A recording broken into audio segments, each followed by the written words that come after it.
For 90 years, we've been helping to make Miami-Dade a healthier, happier, and more prosperous community. Today, Miami-Dade Park celebrates 90 years of inspiring people to live a park life. What began as a roadside beautification project with just $10,000 back in 1929 has evolved into one of the most unique park systems in the country. In 1930, when Commodore W.J. Matheson deeded 84 acres of Matheson Hammock to Dade County, it created the first county park and proclaimed the very first heritage park.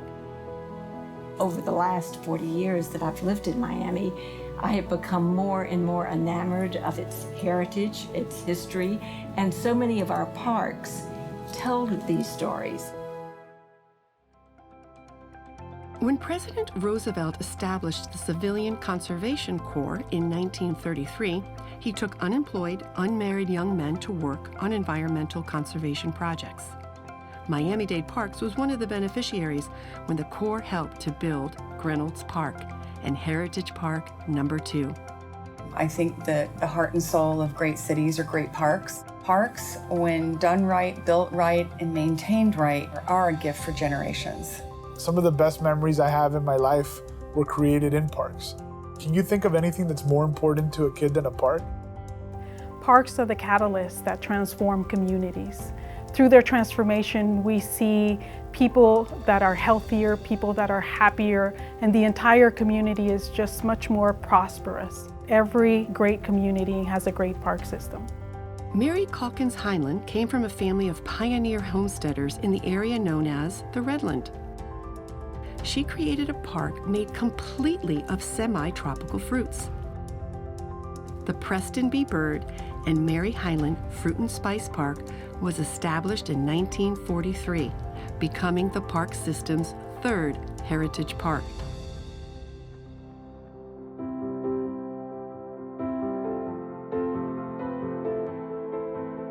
I guess everybody kind of has the great memory of the parks, whether, whatever the park may be, and it means something different to everyone. Parks are education through entertainment.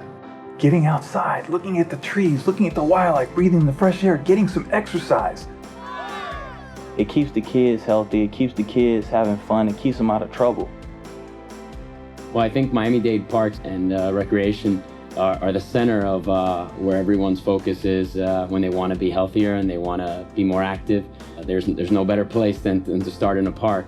We are providing for the most vulnerable population in our community, children and the elderly, and we have some of the most outstanding programs to provide to them. We have our Fit to Play program, we have our Fit to Lead program, our older adult programs, which basically is all about getting the community of children and active older adults to lead healthier lives.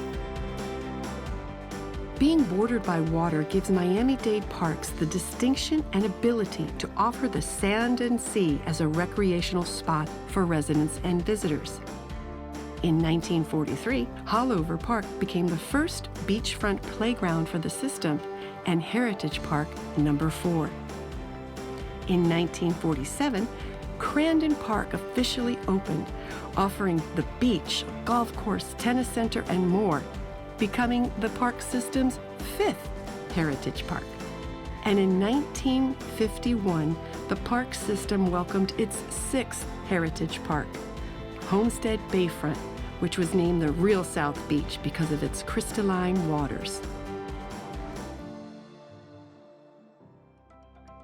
We're trying to promote an agenda that puts parks and public spaces at the very center of how we build community. And in a place like Miami, where we come from so many different places, it's important to have those gathering spaces, and those are oftentimes parks. We must be smart in managing these places so that they can be here in the long term and maybe even in better shape. The onslaught of climate change that we're starting to see, many of our parks are the front line of that resiliency program. We have so many imperiled species here in South Florida, and we are leaders in efforts for recovery of a lot of these animals. Miami is in the middle of the Everglades, so we don't forget that, and we want to take care of everything not only across the world, but then also our own backyard. By protecting those areas, by conserving those areas, we're protecting and conserving ourselves. Public spaces are I think, in a real shortage, especially in the urban context. Land values are very high. It's very difficult to acquire new park spaces, but it's really up to the community to advance it. There is a real momentum for increasing the number of parks out there. It's in demand. People want more parks. People make parks, and when people come together to speak up on behalf of parks, great things happen. When the Deering estate was offered for sale, the public outcry brought attention to the property's significance and helped to spearhead efforts to sell the property to Miami-Dade Parks, making it the 7th heritage park in the county park system.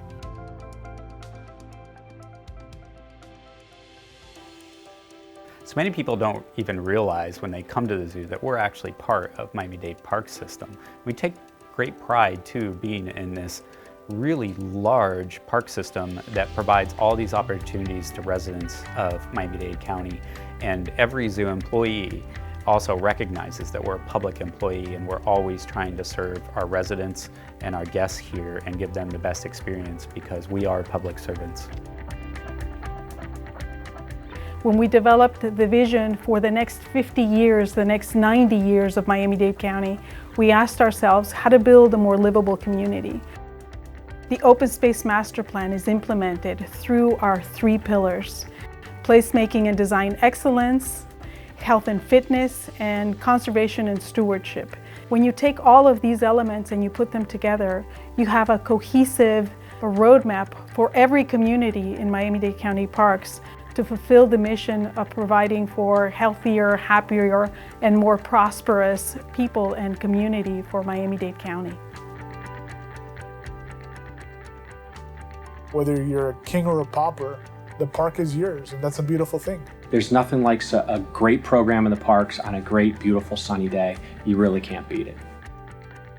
I've felt blessed in the last 29 years to be in Miami. I think one of the extraordinary assets of this community is in fact the park system.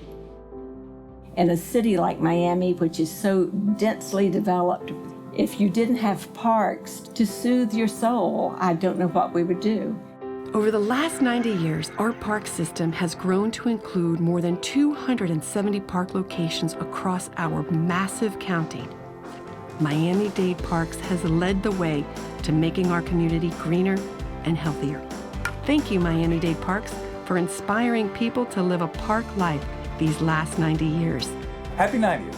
Happy 90th. Happy 90th. Happy 90th. Happy 90th. Happy 90th. Happy 90th. Happy 90th. Happy 90th. Happy 90th. Happy 90th, Miami-Dade Parks.